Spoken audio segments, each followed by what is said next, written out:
Hello there again. So, let me show you how I built this mechanical walking rhino. I started with a sketch. Everything starts with a sketch. This is a 1:1 scale sketch. After, I cut some pieces of sponge and I start sculpting the body. I've chose a pretty dense sponge because I'm gonna put the mechanism inside and it needs to be hard so it can keep it in place. So yeah, it's not easy starting something from scratch, and it's not easy not knowing exactly how this is gonna work.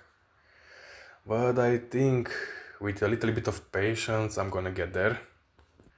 After the head and the body, I started working on the legs, and it looks pretty okay so far. I can start working on the main mechanism right now. I've sculpted the head out of polystyrene because later I'm gonna put some clay on it for details.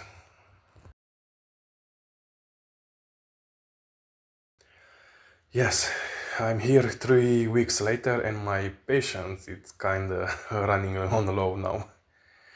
I've made a bunch of improvements, I tested it again, then if it didn't work I made some modification and tested it again, and so on and so on, and I think I nailed it in the end.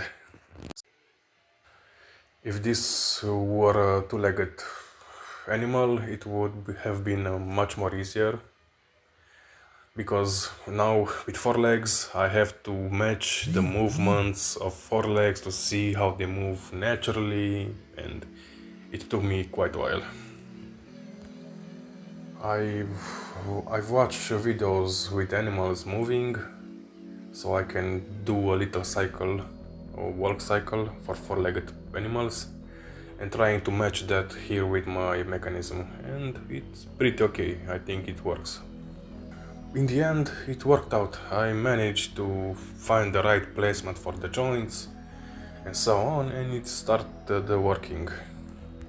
Okay, so next I made some details on the head. I sculpted them with clay. I put some transparent acrylic eyes. I think it looks pretty okay. Also, putting the mechanism inside the body was a challenge. Well, I guess everything was a challenge building this project. Okay, so far so good. I started working on the legs again to put the sculpted pieces on the mechanism. I had to make sure that they will not block the movement of the mechanism, but it looks okay. So, as you guessed, I'm a big fan of practical. That's why my documentary is mostly gonna be based on practical effects. I'm gonna build these puppets for the documentary. It's gonna be a short documentary, like I said. I'm making this on my own. I don't have the budget for a big Hollywood movie and so on, but at least I'm trying, and hopefully I will get there. And also I'm gonna take it at one point outside, because this is what it was meant for, so I can film with it outside. I'm waiting for the winter, so a little bit of snow will fall and I'm gonna take it and move it around to see how it looks in natural light. And yeah, I hope it works and I can go on with my nature documentary.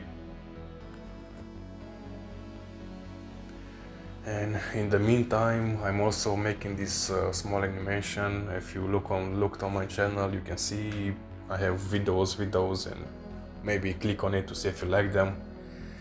And this is what I like. This is my life. I love paleoart, I love dinosaurs, like I just said, and I just want to share them with you. So thank you very much for subscribing and for liking this video and for clicking on this video. Honestly, here I have no idea what I'm gonna do. I have no blueprint. I haven't done this before, so it's basically trial and error. As you can see, the walk cycle looks pretty natural, pretty okay, and I'm gonna stick with it. I'm not gonna make any more modification. I think it's okay, and I can start putting the fur on it and finishing overall the body. I still have to paint it a little bit on the head and the horns. Then I have to buy some static grass to apply it on the head. As you can see, not all the head is covered in fur. And see you next time. Take care.